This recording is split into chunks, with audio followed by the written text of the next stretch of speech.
Hello hello, bienvenue dans ce nouvel épisode de Nos Héritages. Moi, c'est Sarah El Massaoudi et aujourd'hui je te propose un épisode avec Ahmed et Fatima Zibou.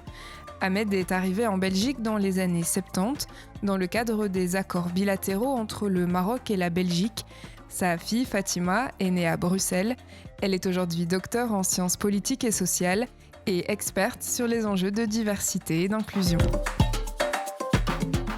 Bonjour à tous les deux, merci beaucoup d'être là, ça fait trop plaisir de vous avoir pour un épisode qui est particulier pour nous parce que l'idée c'est de marquer le coup des 60 ans de la convention entre la Belgique et le Maroc et donc de pouvoir honorer aussi ce moment historique important avec votre parcours. Et ma première question à chaque fois c'est pourquoi est-ce que vous avez accepté de participer à Nos Héritages et du coup de raconter votre histoire ? Merci beaucoup Sarah pour l'invitation, merci à l'équipe Nos Héritages. Pour nous, c'était vraiment important de pouvoir participer à cette belle initiative, d'autant plus que nous allons bientôt commémorer les 60 ans de l'immigration marocaine et que c'est important de pouvoir parler de cette histoire.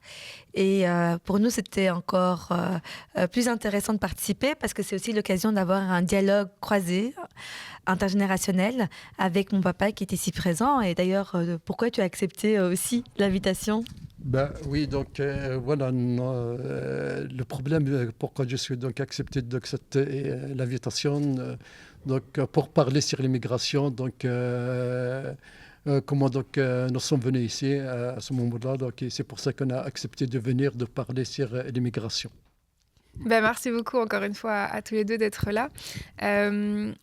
Et du coup, j'aimerais bien, Fatima, que tu nous expliques les grandes lignes du parcours migratoire de ta famille, donc notamment de ton papa, et que toi, tu puisses du coup réagir si tu le veux, rebondir sur ce qu'elle dit et apporter plus de précision si tu trouves que c'est important.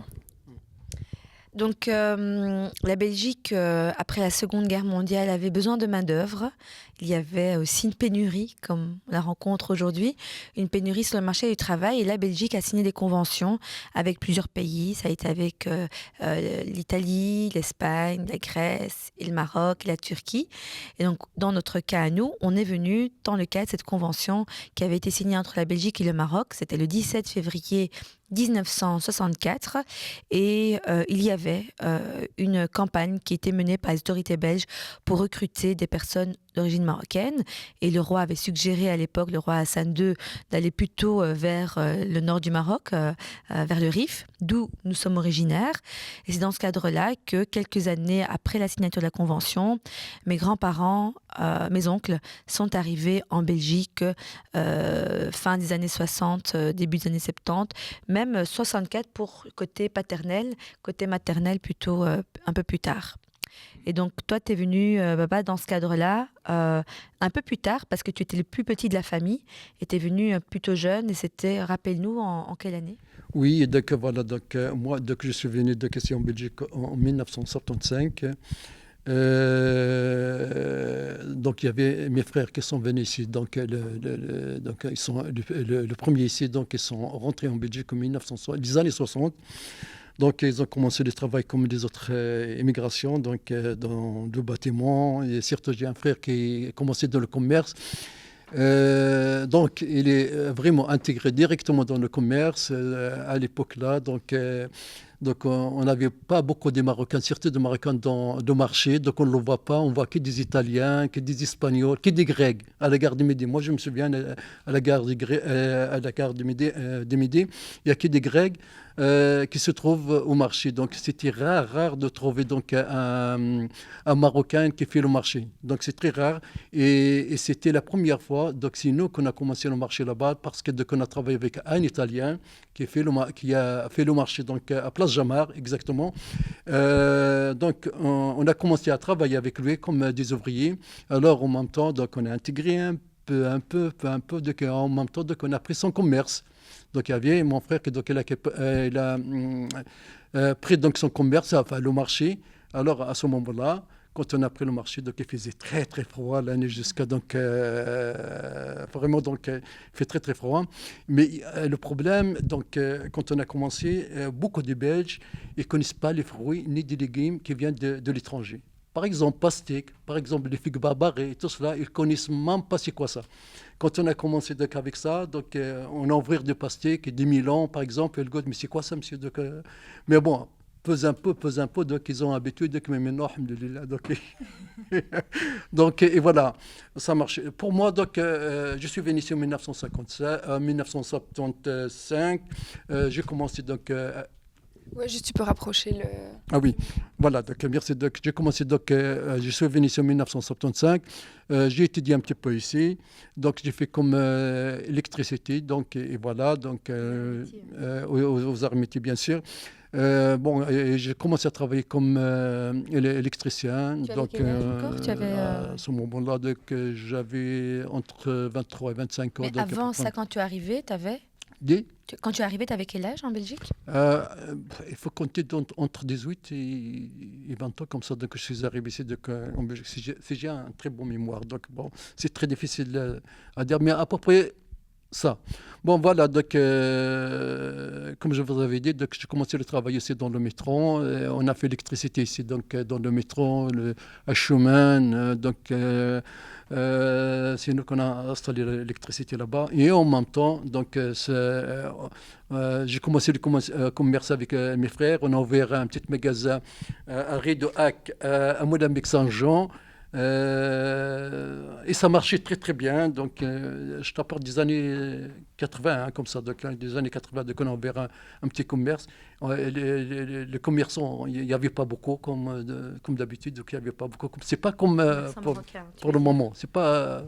Bon, le moment où on voit donc, par exemple à Molenbeek ou bien à Schaerbeek et tout cela, il y a que des commerces, donc immigration. Enfin, il n'y a que des Turcs et des Marocains et enfin, des Pakistanais et c'est qui suit. Hein.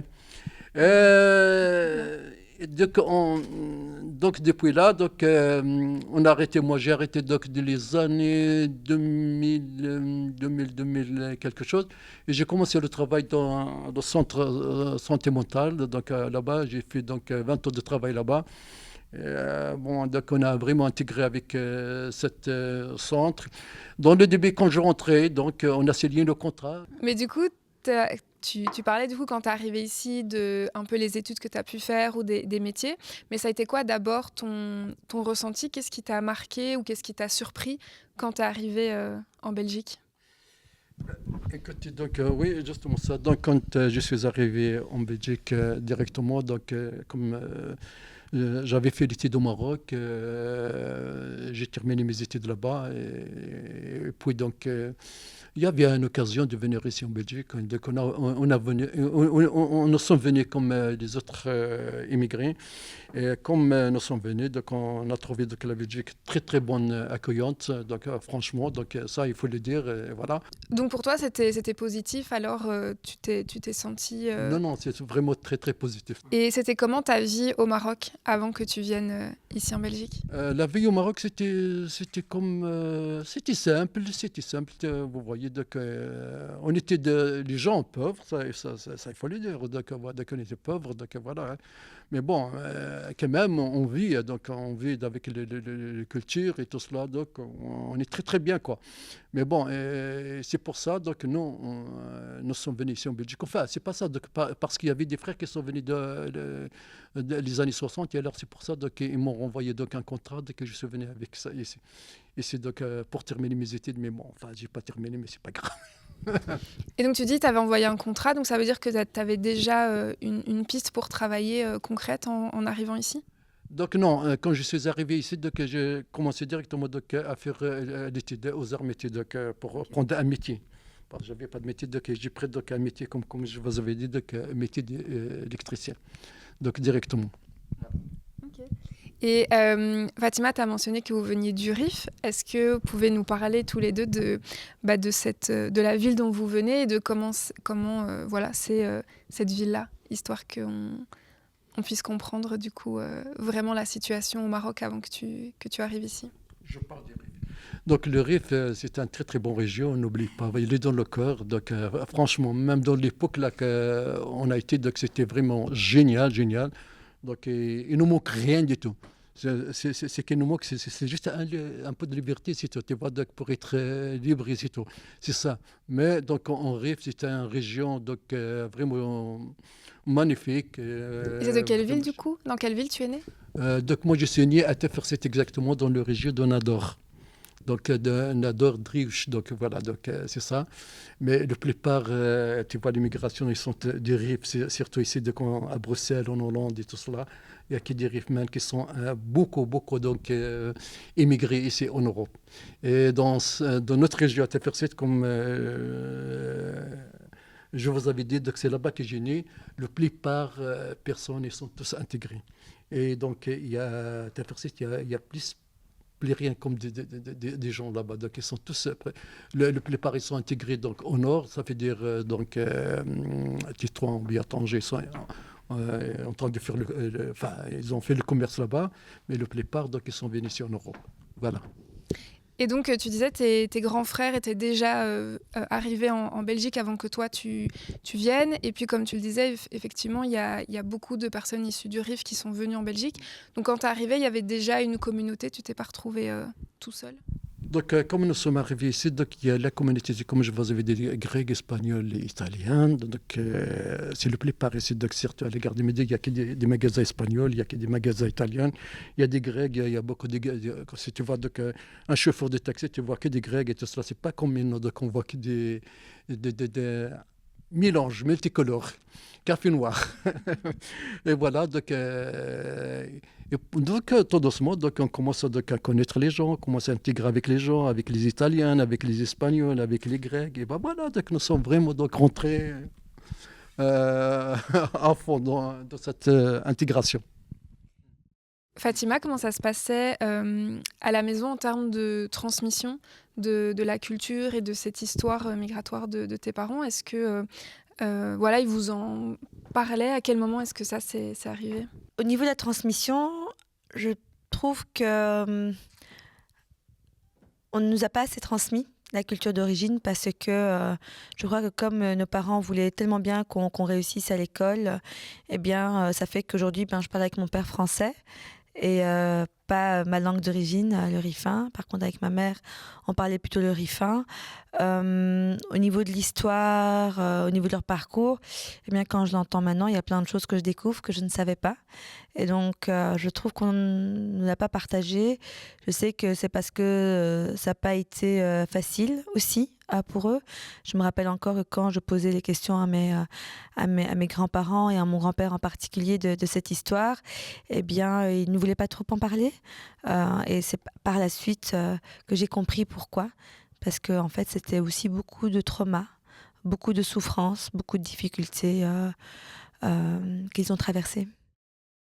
Et toi, du coup, petite, comment alors est-ce que tu te définissais ou comment est-ce que tu te sentais, puisque voilà, c'est entre la Belgique, le Maroc, comment est-ce que tu te situais à ce niveau-là? C'est pas une question évidente parce que je crois que quand on est enfant, on se pose pas trop ces questions d'identité. C'est vrai qu'on cherche sa place, on ne sait pas finalement où on est et donc on vit des paradoxes sur le plan culturel qui se manifestent de différentes façons. Finalement, quelles sont les fêtes, quels sont les chants, quels sont les rituels, les traditions. Je pense que c'est vraiment plus tard, quand on arrive à l'adolescence, qu'on se demande, ben tiens, finalement, on est d'où? Est-ce qu'on est d'ici ou d'ailleurs? Est-ce qu'on est nulle part ou de tout ça? Et donc c'est une construction qu'on a en fait tout au long de notre vie et je pense qu'il se fait encore maintenant. Et je crois qu'aujourd'hui on peut se dire qu'on peut on peut articuler ces différentes identités marocaines, belges, africaines, européennes avec beaucoup de fierté. Et je pense que c'est un processus qui se construit, qui se transforme en fonction aussi des circonstances, de l'actualité, des rencontres. Et tu parlais justement de l'histoire, de la langue, mais quand on parle de transmission, il y a aussi par exemple la musique, la cuisine, ce genre de choses. Est-ce qu'à ce niveau-là, du coup, il y avait une transmission? Je pense qu'on reproduit aussi les choses qu'on a vues durant notre enfance. Je pense aussi à certaines odeurs culinaires, à certaines saveurs. Au niveau de la musique, je pense qu'on a surtout les souvenirs des mariages, des fêtes, des chants. Et quand on les réécoute maintenant, bien c'est clair que ça nous replonge avec nostalgie dans l'enfance. Mais en fait, je crois que le propre des générations issues de l'immigration, c'est que finalement, leurs goûts culturels sont éclectiques et elles sont de partout. C'est-à-dire que finalement, ça nous donne aussi une ouverture par rapport aux différentes cuisines, différentes odeurs, différentes musiques. Et ça, c'est vraiment une richesse. Dans quel état d'esprit tu étais quand tu viens en Belgique? Est-ce que l'idée, c'était de travailler, de gagner de l'argent et puis de retourner au pays? Ou est-ce que tu savais que tu allais rester finalement en Belgique? Comme la plupart des immigrations qui sont venues, donc ils ne sont pas venus ici pour installer directement. Donc, ça, je veux dire franchement, donc ils sont venus donc, pour ramasser un petit de l'argent et retourner dans leur pays. Donc, et point final. Ça, c'est sûr et certain. Mais à la fin, donc, ils sont installés ici, donc ils sont restés, donc carrément, donc ils sont devenus belges à 100%. Et ça a été à quel moment alors toi que tu t'es dit, que tu as compris que finalement tu resterais ici? Quand je trouve ici, franchement, donc la liberté, donc je trouve donc on a tout ce qu'il faut ici, donc dans ce pays, donc on est tranquille et c'est pour ça donc on aime bien ce pays, donc franchement donc on aime très très bien et c'est pour ça donc on est resté ici, donc et on est là. Mais est-ce qu'il y a un moment du coup où tu t'es rendu compte de ça, peut-être avec la naissance des premiers enfants ou est-ce que pas spécialement en fait?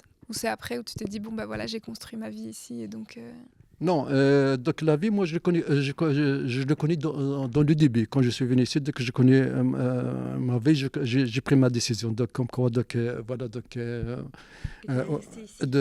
oui, quand on va rester ici, donc on est marié ici, donc on a fait les enfants ici, donc voilà, donc ils sont grandis, donc ils ont fait leur étude, donc ils ont réussi, donc et c'est ça le principal, donc et c'est ça qui la réussite totale. Voilà.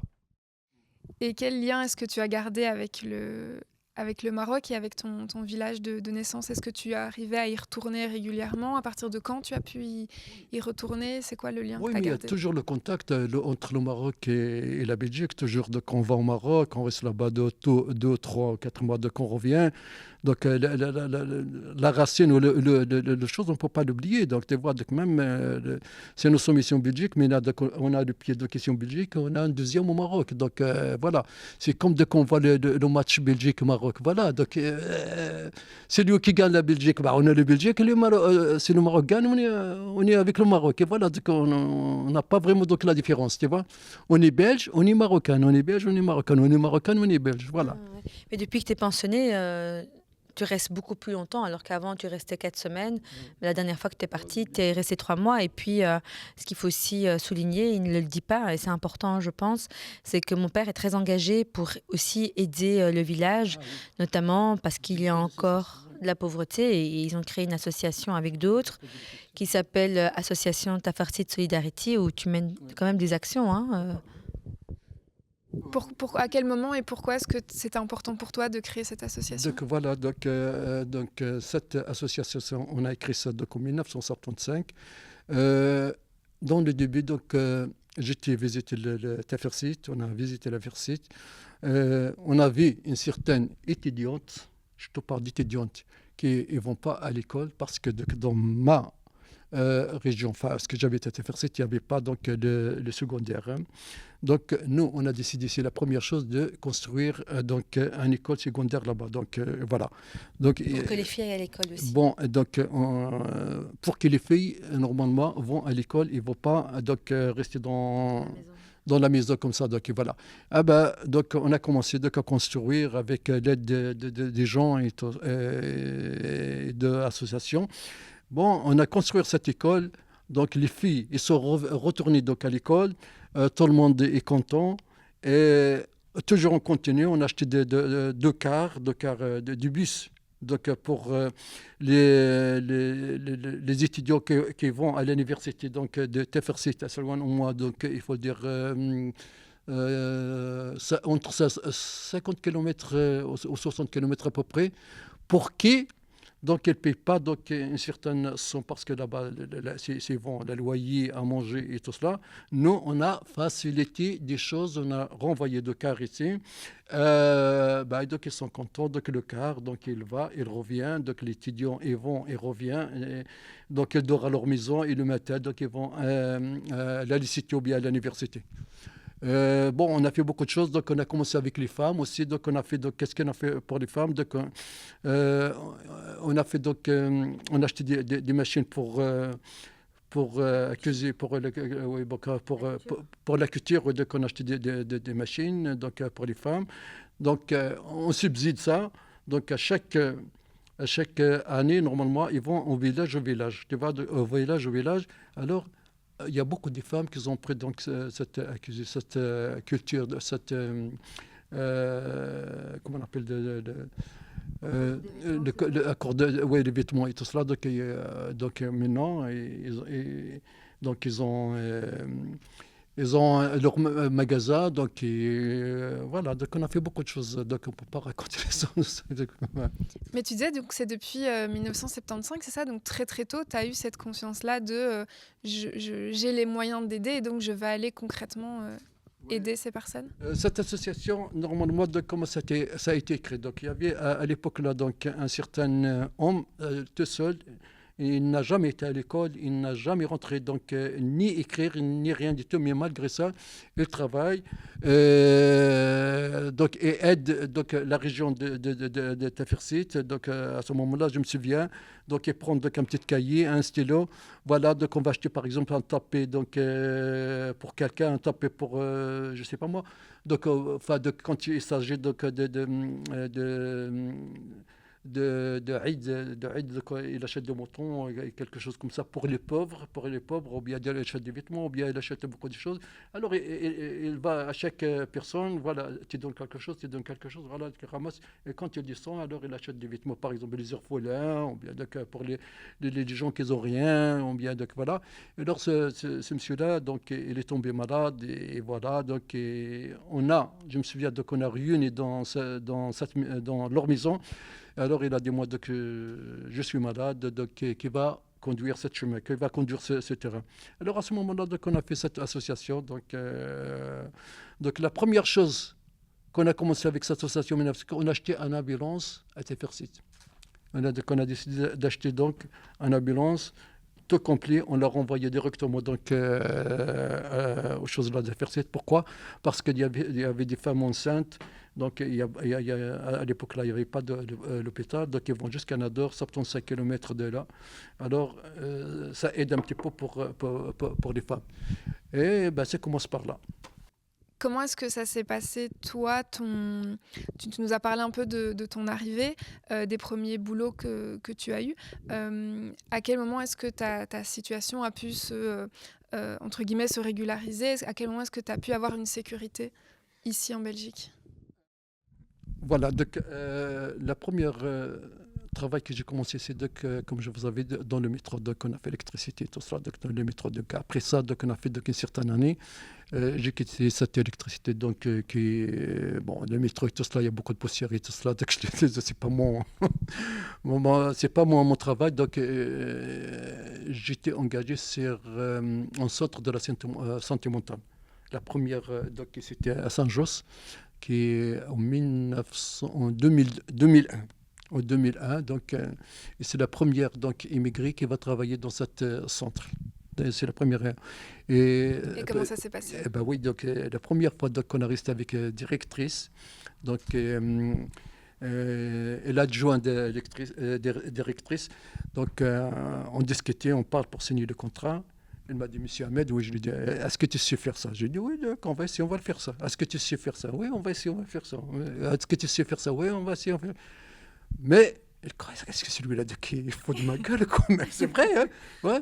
Et donc, tout ce qu'on dit, mais il dit, oui, de qu'on sait faire ça, mais voilà.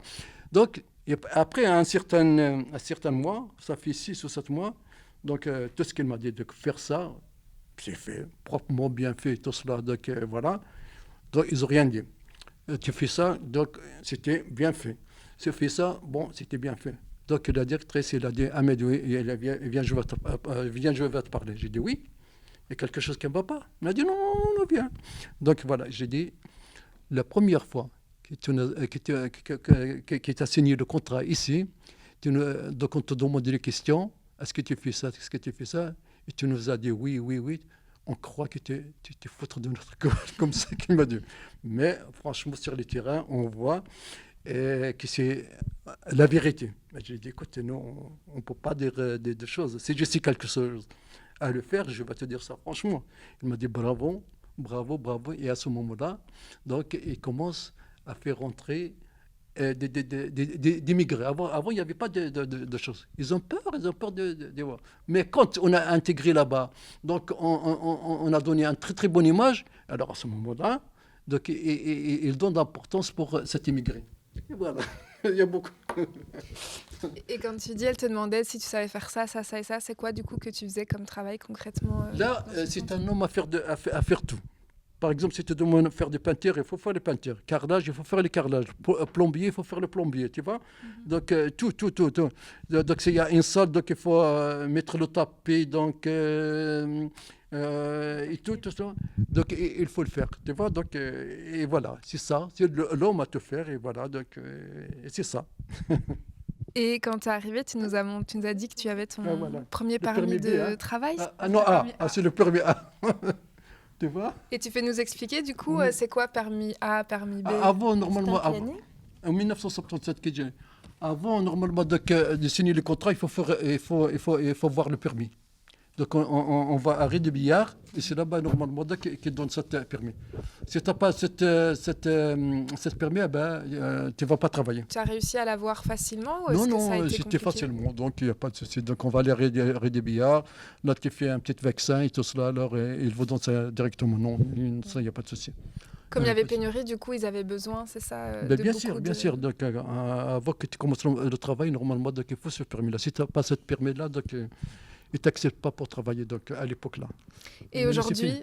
aujourd'hui, ça te fait quoi, 50 ans plus tard, de revoir ce...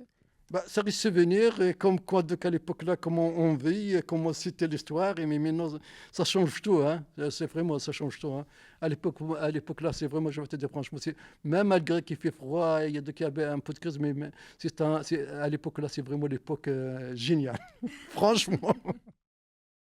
C'est quoi, par exemple, qui était génial? Tout, hein, tout. Donc voilà, tu travailles, tu rentres chez toi, à l'aise, et tout cela. Donc et voilà, donc euh, voilà, c'est ça, normalement. Donc, on a tout ce qu'il faut à cette époque-là. On a tout ce qu'il faut, donc voilà. Maintenant, donc, tout a changé. Bon, c'est pas tout a changé, mais bon, ça a amélioré. Tout a amélioré. Donc maintenant, c'est fini les permis, c'est fini les choses. Tout est électronique, tout est basé sur l'intelligence qu'il y a à la tête. Bon, beaucoup de choses. Et on discutait du coup avec Fatima de ce qu'elle a pu recevoir comme... de ce qui a pu être transmis en termes culturels, en termes d'histoire, de ton histoire aussi. Toi, du coup, avec ta femme, comment est-ce que vous avez envisagé voilà, le fait d'avoir des enfants? Qu'est-ce que vous allez leur transmettre? Le fait que, du coup, oui, c'est ça, que vous avez grandi au Maroc et puis que maintenant, en fait, vous êtes en Belgique et que c'est en Belgique que vous faites des enfants. Écoute, moi, tout d'abord, moi, je suis marié ici, voilà, je suis marié ici en Belgique.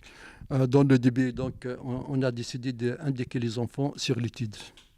Sur l'étude. Et la preuve, sa maman, rahimahallah, donc, et voilà, quand il rentre Fatima donc, à la maison, elle a dit Fatima, toi, tu ne t'occupes pas de la cuisine, tu ne t'occupes pas de laver les vaisselles, tu ne t'occupes pas de faire la machine à laver, va étudier. Va à ta chambre et étudier. Non, mais je vais t'aider, maman, et tout cela. Non, non, va. Donc on s'est basé sur l'étude.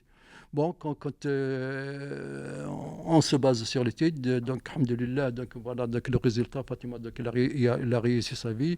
Donc j'ai des autres enfants aussi donc, qui ont réussi. C'est ça l'éducation. En plus, on était toujours derrière les enfants. Toujours. Donc, toujours derrière donc, les enfants. Donc,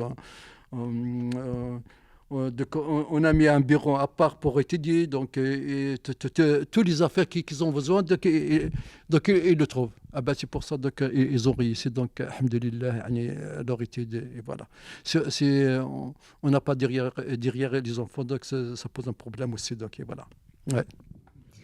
Et ce truc-là de l'éducation, de réussir, c'est avoir des diplômes, etc., c'est quelque chose qui est commun à beaucoup de familles qui ont une histoire migratoire. Fatima, toi, comment est-ce que tu l'as vécu? Bon, plutôt bien, j'imagine, puisque tu as beaucoup de diplômes aujourd'hui. Oui, je pense que le rêve de tout parent qui vient d'immigration, c'est que leurs enfants puissent investir à l'école, dans les études, pour finalement avoir peut-être un travail qui leur permettra de vivre correctement, avec des meilleures conditions que ceux dont ils ont vécu. Mais je crois que ce qu'il faut aussi rappeler, c'est que nos parents nous ont surtout transmis des valeurs de partage, de générosité, de respect aussi de l'autre, de pouvoir aussi être fier de sa culture, de son identité, et tout en essayant de pouvoir contribuer dans la société. Et ça, c'est quelque chose que je porte, que nous portons en nous, et qui pour moi est tout aussi important et aussi peut-être pas plus important que les diplômes. Et dans ton choix d'études et puis de métier, en fait, ces réalités liées à la migration, en fait, elles ont influencé aussi les choix que tu as faits?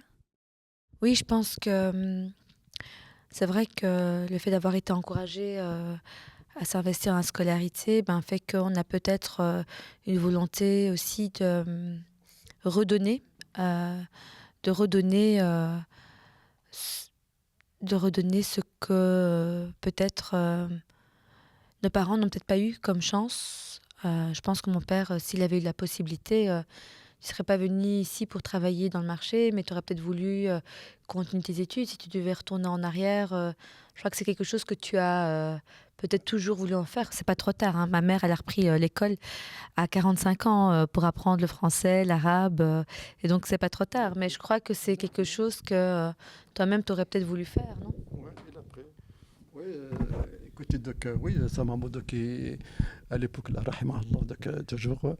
Donc, quand il est venu, il connaît ni l'arabe, qui parlait rien, ni français. Donc, même il a été à l'école, et donc il a appris le français, donc il a appris donc, l'arabe. Après qu'on soit grandi, hein. Ouais, Donc après une ça, fois quand que les enfants étaient il va à grands. l'école, tu vois. L'étude, c'est jamais trop tard, tu vois. Donc, c'est jamais trop tard. Donc, et voilà.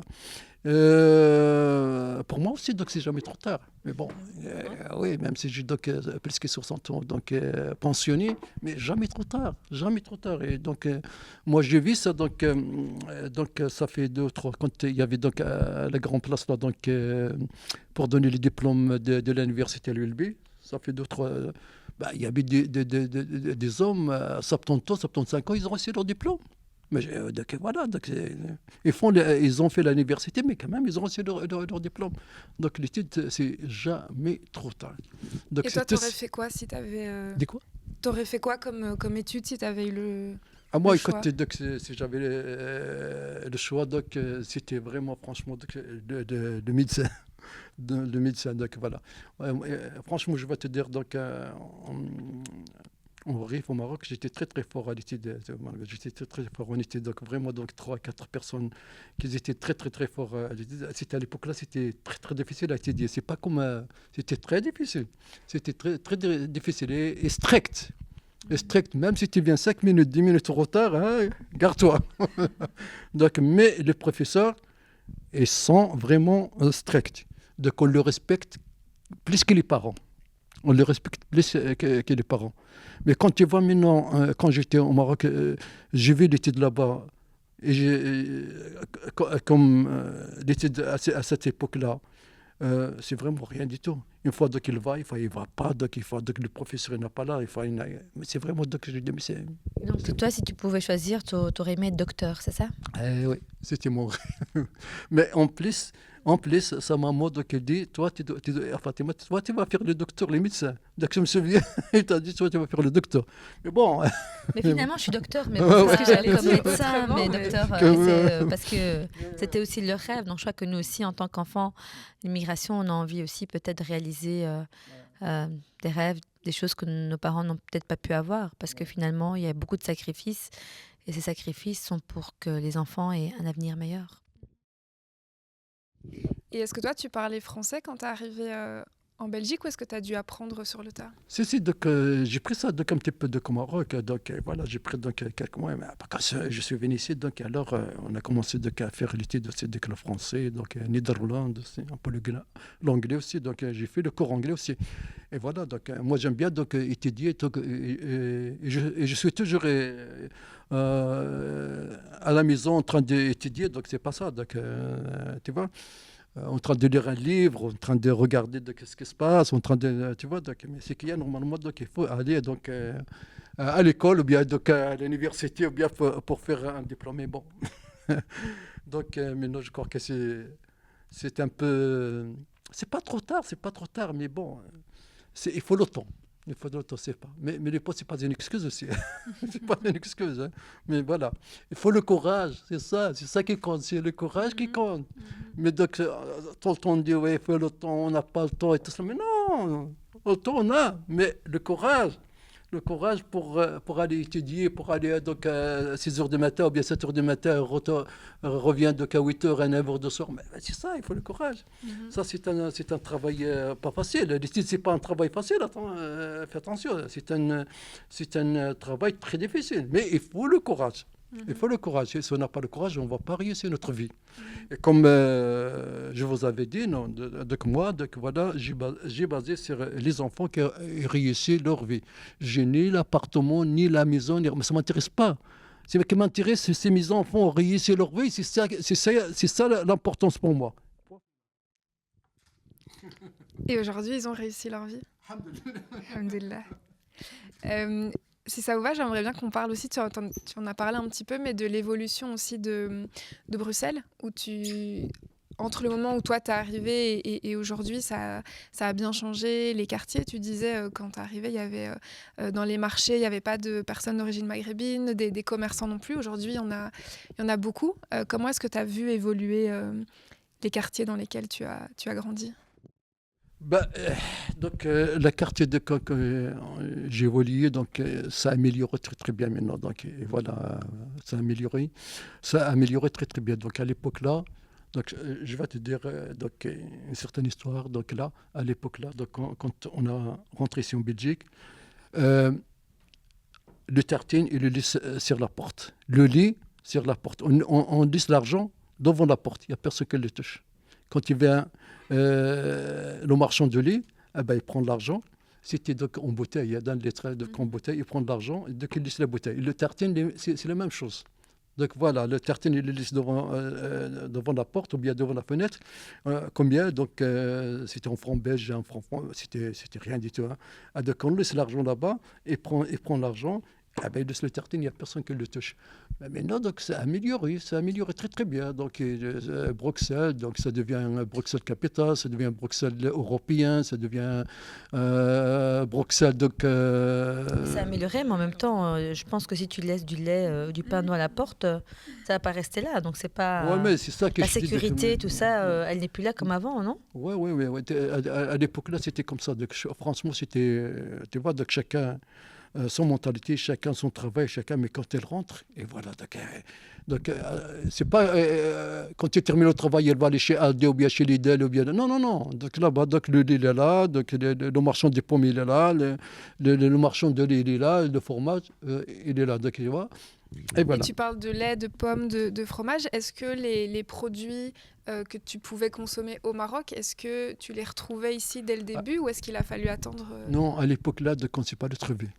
Non, donc on ne sait pas le trouver. Donc à l'époque là, comme pastèque, Milan, figues barbarées, des figues, donc tout ce qui vient de Maroc, on le trouve. Mais peu un peu, ça commence donc à venir, on le voit sur le marché, ça commence donc tout le monde à connaître. Et ben voilà, donc c'est comme je vous avais dit tout à l'heure, donc on avait le marché donc à Wavre, donc là on a le marché, donc il y avait justement un, donc un marchand belge là-bas. Non, on apporte par exemple des pastiques qui viennent du Maroc et tout cela, mais personne qui connaît cette pastique-là. Mais qu'est-ce que je vous avais dit? Normalement, on ouvre le plastique, on goûte les gens, voilà. C'est quoi ça, monsieur? Tout cela. Mais je vais te raconter. Donc, il y avait le figue barbaré, tu vois, le figue barbaré, il y avait donc une dame belge qui il le prend comme ça, il veut le manger. Mais c'est vrai, je dis, madame, attention. Mais elle dit, c'est quoi ça? Non, non, on ne le mange pas comme ça, madame. Voilà, on fait couper ça, comme ça, hop, il ouvre, mange ce qu'il y a à l'intérieur. Et quand il a mangé, qu'il est bon, qu'il est délicieux, mais c'est quoi ça? Mais je lui dis, voilà. Et ça commence à connaître donc des fruits et les légumes aussi, donc qui viennent du Maroc, qui viennent des autres pays aussi, hein. Donc d'Afrique aussi, donc et voilà. Et c'est quoi? C'est aussi par exemple les premières mosquées ou les premières boucheries halal? Le premier mosquée ici qui s'était ouvert, c'était à Molenbeek. Je me souviens donc c'était à Molenbeek qui est la première mosquée donc qui est ouverte là-bas. À ce moment-là, donc, il y avait donc un homme suisse, je me souviens, donc il a ouvert un petit laboratoire de poulet et tout cela.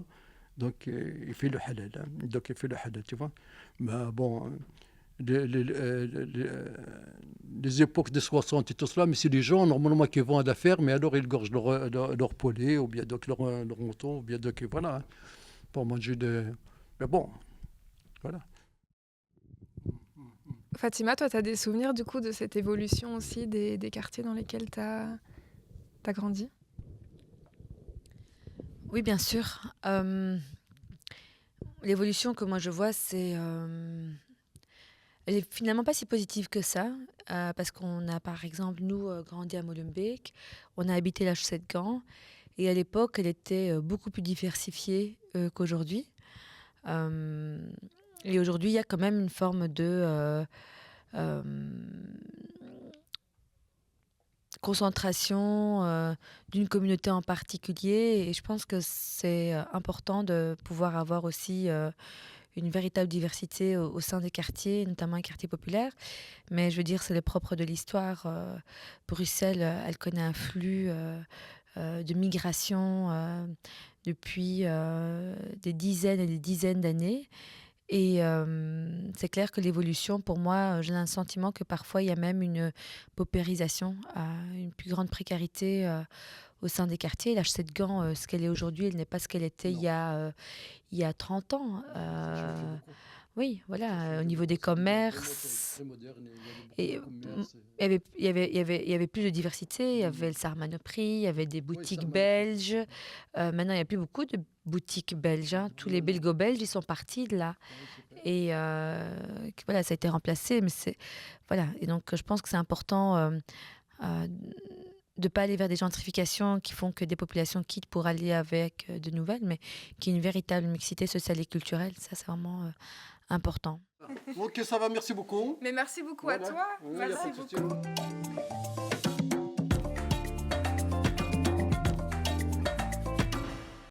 Alors Fatima, ton papa a dû partir, mais on va continuer un petit peu ensemble. Je voulais savoir d'abord, puisque du coup je l'ai laissé parler surtout lui, qu'est-ce que tu avais pensé, quel regard tu as posé sur ce qu'il a pu raconter ici? Je voudrais vraiment te remercier d'abord pour cette invitation parce que ça a permis pour moi aussi de prendre le temps d'écouter mon père parce qu'en fait, dans ce qu'il vient de dire, il y a plein de choses que je ne savais pas. Et pendant que je l'écoutais, je me suis rendu compte aussi de l'importance et du pouvoir des mots et que parfois c'était important aussi de pouvoir se décentrer et de pouvoir aussi écouter au-delà des mots. Parce que je crois qu'il avait beaucoup de choses à dire, beaucoup de choses à partager. Et je me suis rendu compte en l'écoutant qu'il était limité par les mots. Et ça m'a perturbée en fait pendant l'intervention parce que je me suis rendu compte qu'il y avait une forme d'inégalité en fait quand on parlait et que c'est très facile de pouvoir finalement s'exprimer. Et je crois qu'on connaît tous ça quand on doit parler dans une autre langue que la nôtre. Moi, je sais que quand je dois parler en néerlandais ou en anglais, j'ai l'impression d'avoir 12 ans et de pas avoir. Et c'est très frustrant. Et donc, ça veut dire que ça doit être très frustrant aussi pour la génération de nos parents, de nos grands-parents, vivre dans un pays ou dans une société où on n'a pas les maîtrises des mots. Ça doit engendrer beaucoup de frustration, mais aussi ressentir parfois, de la part de certains, du mépris parce qu'on n'est pas compris. Et ça me touche vraiment très fort. Et c'est quelque chose, alors nous on en a déjà parlé dans nos héritages, où pour nous c'est important de pouvoir aussi interviewer des personnes qui justement ont parfois peut-être un peu plus de mal à s'exprimer, mais en fait moi je trouve ça beaucoup plus impressionnant ce que ton papa vient de faire, que moi qui pourrais le faire aussi, alors que c'est en français qui est ma langue maternelle et où du coup j'ai aucun souci à le faire. Et donc c'est vraiment impressionnant et puissant d'accepter de le faire, de mettre plus d'efforts aussi quand on s'exprime, et de le faire en fait aussi bien. Donc Ouais, c'est vrai. merci à ton papa d'avoir accepté. Ouais, vraiment, il faut saluer son courage d'avoir accepté de pouvoir prendre le micro. Parce que déjà, prendre le micro, c'est pas facile. Prendre la parole, c'est pas facile. Mais le prendre en plus avec une interview devant une caméra, c'est encore vraiment plus respectueux et admirable, je trouve. Donc vraiment, merci pour ça. Bah oui, merci à lui et bravo à toutes les personnes de cette génération-là et même d'autres générations aujourd'hui qui sont dans des pays où ils doivent parler des langues qu'ils ne maîtrisent pas et qui le font très très bien, et où en fait, comme tu le disais, en fait, ça va être vu par les personnes issues de groupes dominants comme une faiblesse en fait, qu'ils ne maîtrisent pas suffisamment. Mais en fait, ce qu'on dit pas assez, c'est que, voire même pas du tout, c'est que surtout qu'ils maîtrisent d'autres langues en fait, et d'autres codes et d'autres cultures, et que donc en fait, ça montre une richesse. Oui, tout à fait. Et ça me fait penser aussi au fait que souvent quand on parle d'immigration, eh bien on donne souvent la parole à des experts, à des sociologues, à des historiens, mais pas assez à ceux qui l'ont vécu dans leur chair pour le partager, parce qu'on n'aura peut-être pas suffisamment tendu le micro. Et donc finalement, elles se trouvent où, leur parole? Elle est quasi nulle part. Et ce qui m'inquiète fortement et ce qui me touche aussi fortement, c'est qu'en fait, là on parle de 60 ans d'immigration pour les personnes d'origine marocaine et turque, de la date officielle de leur arrivée, et qu'il n'y a encore aujourd'hui aucun espace qui permet d'avoir leurs histoires en fait. Et ce qui me touche, c'est qu'ils sont en train de partir. Donc les pionniers de l'immigration nous quittent tout doucement. Moi, je le vois dans ma propre famille. Mes grands-parents sont décédés. Ma grand-mère est décédée en 2019. Et puis avec le Covid, on a aussi connu beaucoup de décès. Donc je sais que moi, mes oncles, les premiers qui étaient arrivés, sont partis aussi. Et puis moi, j'ai ma propre mère qui est partie des suites d'un cancer. Moi, elle est partie assez jeune, elle n'avait que 57 ans. Ça fait 6 ans.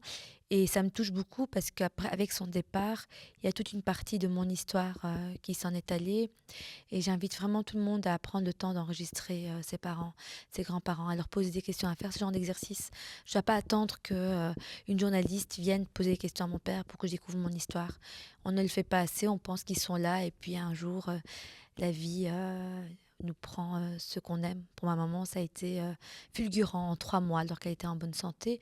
Donc vraiment, je pense que s'il y a un message important à faire passer dans le cadre des héritages, dans le cadre de la commémoration de l'immigration, c'est véritablement de prendre le temps de les écouter, de les enregistrer, pouvoir écrire aussi. On a très peu d'écrits, on a très peu de romans qui parlent de cette histoire, de cet imaginaire. Et nos enfants, nous on en a besoin, mais nos enfants en ont encore plus besoin pour pouvoir être en paix avec leurs multiples identités. Et du coup, aujourd'hui tu es maman. Comment est-ce que toi tu arrives à transmettre à tes enfants cet aspect-là? Quelle part ça a pris dans l'éducation que tu leur donnes et que tu leur as donnée? Oui. Alors je suis émue. Parce qu'en parlant de ma mère, et je suis maman d'un petit garçon aussi de 14 ans. Et je me rends compte que le fait que cette histoire n'est pas assez transmise, eh bien, nous avons aussi une responsabilité par rapport à ça. Donc mon petit, par exemple, a très peu connu sa grand-mère, ma maman. Et c'est pour ça que c'est très important que les petits-enfants prennent du temps avec leurs grands-parents. Parce que à travers eux, c'est des souvenirs qui créent. c'est des odeurs, c'est de la musique, c'est des rires, c'est plein de choses. Et je crois que dans la transmission, c'est un enjeu essentiel au sein des familles, mais aussi l'importance d'avoir des espaces. Un musée, par exemple, qui met à l'honneur la mémoire de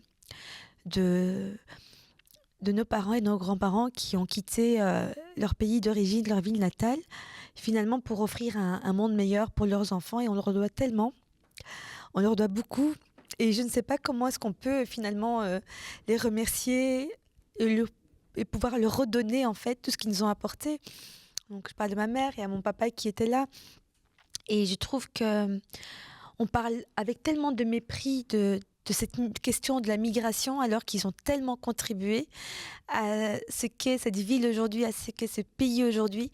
Ils ont contribué de leurs mains. Mon père parlait des métros, de l'installation de l'électricité, qui fait qu'aujourd'hui, eh bien, voilà. Mais finalement, on en parle où ? On n'enseigne même pas dans les écoles. On en est encore à nos ancêtres, les Gaulois.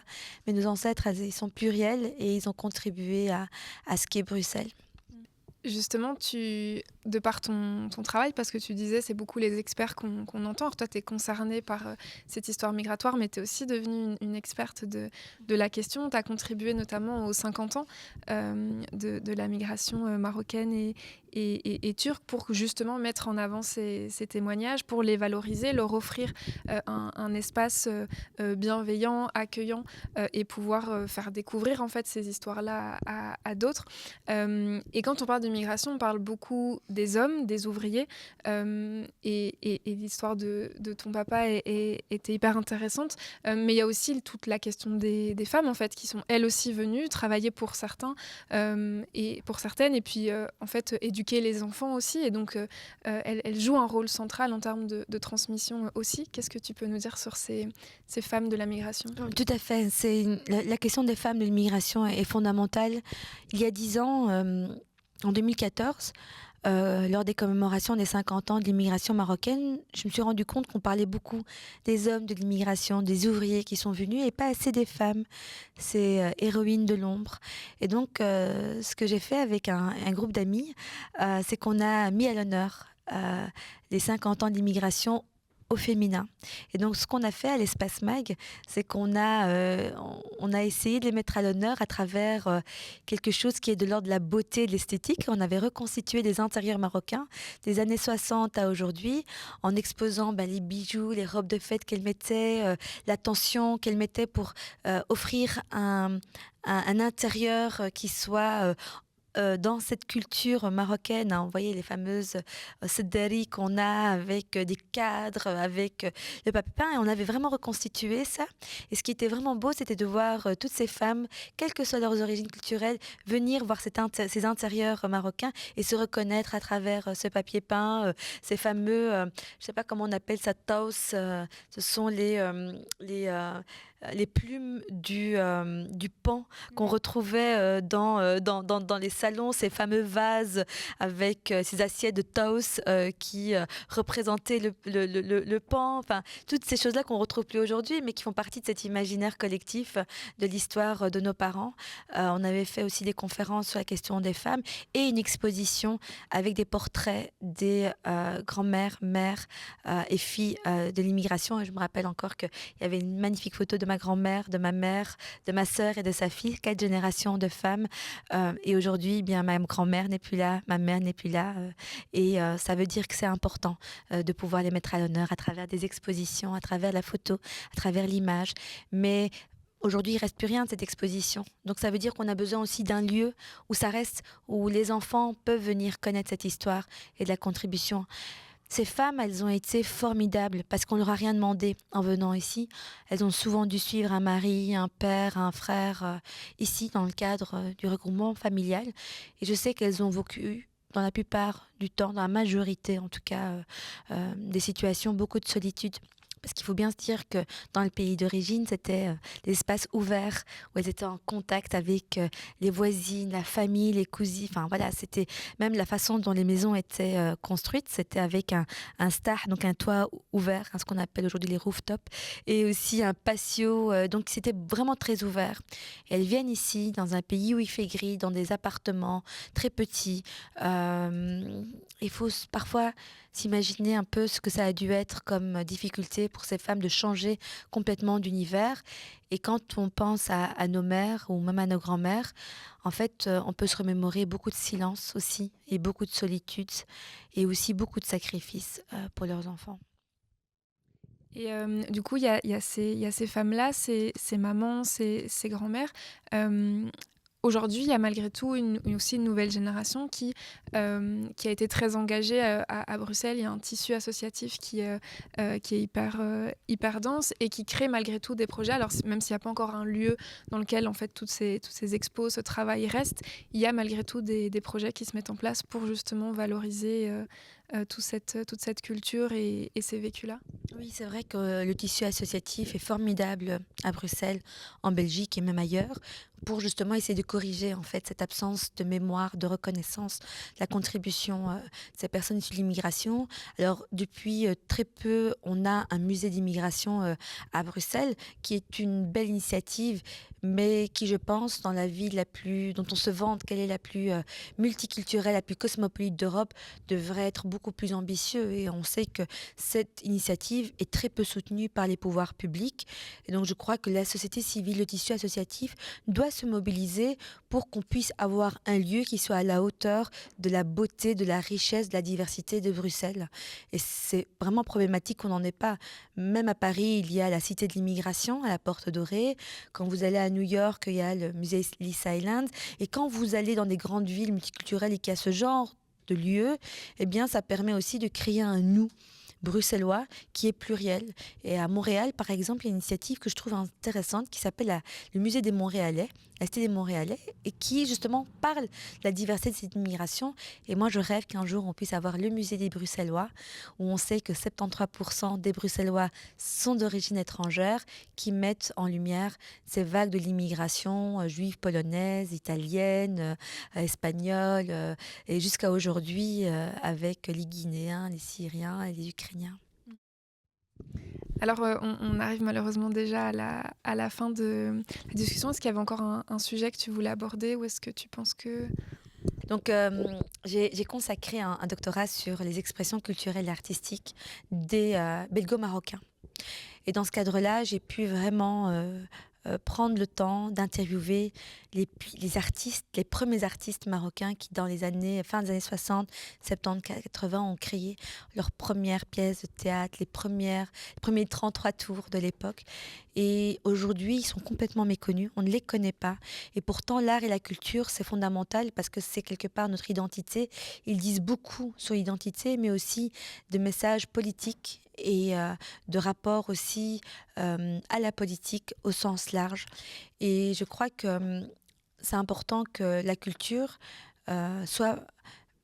soit finalement quelque chose qui puisse être mieux connu des nouvelles générations, parce que la culture, c'est non seulement quelque chose qui nous unit au-delà de nos différences, mais c'est quelque chose qui a énormément de signification sur ce que nous sommes. Et donc, aujourd'hui, quand on parle de culture, eh bien, je trouve qu'elle ne prend pas suffisamment en compte la culture développer les productions culturelles et artistiques développées par les minorités qui sont souvent marginalisées sur la scène culturelle mainstream. Et je crois qu'aujourd'hui, après 100 ans d'immigration, on a beaucoup parlé de la dimension économique à travers les ouvriers qui sont venus travailler, la dimension sociale à travers leur implication notamment dans le milieu syndical, la dimension politique où on a aussi les premiers élus d'origine marocaine qui aujourd'hui, pour certains d'entre eux, sont ministres, présidents du Parlement, etc. Mais je pense que c'est important aussi d'investir la question culturelle, la contribution culturelle de ces personnes issues de l'immigration marocaine. Est-ce que tu as des recommandations, du coup, justement, avec 2-3 personnes où tu dis, ça, il faut aller se renseigner sur ce qu'elles ont pu faire? Donc, sur le plan historique, Je pense que c'est vraiment intéressant de s'intéresser à tout ce qui s'est fait autour du regroupement démocratique marocain, le RDM, notamment à travers des initiatives comme Ahl Hijra ou Hajidkoum. Et alors, il y a eu plein d'autres initiatives. Dans les années 90, on a aussi le début du hip-hop avec Benny B, avec CNN et toute une série d'artistes. Et aujourd'hui, on a vraiment quelque chose qui est extraordinaire parce que ce sont des talents belgo-marocains qui s'exportent à l'étranger. Et je pense notamment à Adil El-Arbi et Bilal Fallah, qui aujourd'hui bien produisent des films à Hollywood. Sidi Larbi Cherkaoui, qui au niveau de la danse est une référence internationale. Nabil Benadir, qui avec ses films aussi fait un travail extraordinaire. Beaucoup de femmes aussi qui aujourd'hui émergent sur la scène artistique. Et je crois que ça vaudrait la peine d'en faire une émission. Yes, avec plaisir. Du coup, on a un petit rituel de fin dans nos héritages. C'est de se dire pendant un peu plus d'une heure, on a discuté de ce que tu as pu recevoir en héritage. Ici, la question, c'est toi, qu'est-ce que tu aimerais laisser en héritage ? Merci pour cette question parce qu'on ne se pose pas suffisamment la réflexion de qu'est-ce qu'on veut laisser comme héritage. Alors moi, j'ai une mission de vie qui est de créer des connexions entre les univers culturels et sociaux différents qui ne se connaissent pas, avec une attention particulière pour les plus fragilisés. Et donc, j'ai envie de laisser comme héritage la construction de ponts entre les différentes communautés. C'est quelque chose qui me tient fortement à cœur, parce que même si on se vante que Bruxelles est pluriel, la réalité est qu'on reste chacun dans nos silos, chacun dans nos communautés. D'un point de vue plus personnel, ce que j'ai envie de laisser comme héritage à mon fils, à mon petit garçon, c'est l'image d'une maman qui a essayé de contribuer à un monde meilleur, à un monde plus inclusif, plus solidaire, plus durable. Et j'aimerais qu'il puisse être fier de sa maman qui a porté ses combats avec beaucoup de persévérance et de détermination, malgré les difficultés, malgré parfois certaines attaques, mais qu'elle n'a jamais abandonné, qu'elle a été jusqu'au bout de ce combat-là. Et je pense que c'est ce que j'aimerais qu'il retienne, en sachant que tout ce que je fais, c'est pour lui et pour les générations futures, pour un monde meilleur.